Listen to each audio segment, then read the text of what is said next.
नमस्कार दर्शक बंधुओं, एक बार फिर से स्वागत और हार्दिक अभिनंदन है हमारे YouTube चैनल पर। दोस्तों, हमारे चैनल को सब्सक्राइब करें और वीडियो को लाइक करके मेरा मनोबल बढ़ाने की कृपा करें। मित्रों, चढ़ती जवानी और काम वासना की कहानी ग्वालियर के मोहनगढ़ गांव से निकलकर सामने आई है। यहाँ का रहने वाला भूपेंद्र जाट और बाल मुकुंद चौहान के मकान आमने सामने थे। भूपेंद्र जाट के बेटे पवन और बाल मुकुंद चौहान की बेटी मालती से आपस में प्रेम प्रसंग चल रहा था। मालती और पवन दोनों जिंदगी का फुल मजा ले रहे थे। दोनों को जब भी मौका मिलता था अपना अपना पानी निकाला करते थे।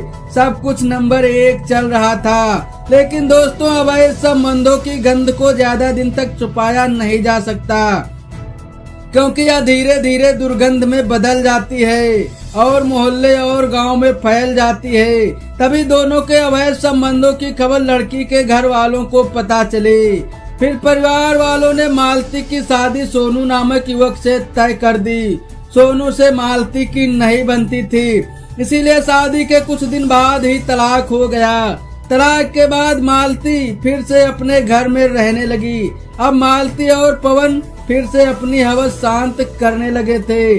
मालती और पवन एक दूसरे की बाहों में जीवन जीना चाहते थे और शादी करके जीवन व्यतीत करना चाहते थे, लेकिन दोनों के परिवार वाले राजी नहीं थे। पवन और मालती एक दूसरे से बिछड़ना नहीं चाहते थे और उनके जुबान पर हमेशा यही गाना चलता रहता था, साथ जिएंगे साथ मरेंगे। और वो समय भी आ गया। मालती की शादी दूसरी जगह तय कर दी गई। शादी की तैयारियां चल रही थी, घर में मिठाइयां बन रही थी, घर में सब कुछ सामान्य चल रहा था। मालती तो दूसरी शादी करके जीवन बिताना चाहती थी, लेकिन पवन अपने बिताए हुए पल को एक भूल नहीं पा रहा था। उसके दिमाग में यही चल रहा था कि आज के बाद मैं मालती से कभी नहीं मिल पाऊंगा। यही बेकरारी और बेवफाई का कीड़ा उसे नोच नोच कर खा रहा था। यही सब सोचकर पवन परेशान हो गया और उसने मालती को आखिरी बार फोन करके मिलने के लिए बुलाया।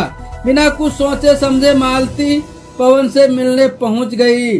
तभी पवन ने प्रस्ताव रखा कि कहीं भाग चलते हैं और अपना अच्छे से जीवन व्यतीत करेंगे। इस प्रस्ताव को मालती ने सिरे से खारिज कर दिया। यह सुनकर पवन आग बबूला हो गया और बेवफा कहकर पास में रखे देसी कट्टे से मालती पर फायर कर दिया।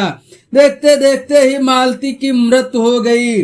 फिर घबरा कर पवन अपने कनपटी पर फायर किया, जिससे वह गंभीर रूप से घायल हो गया।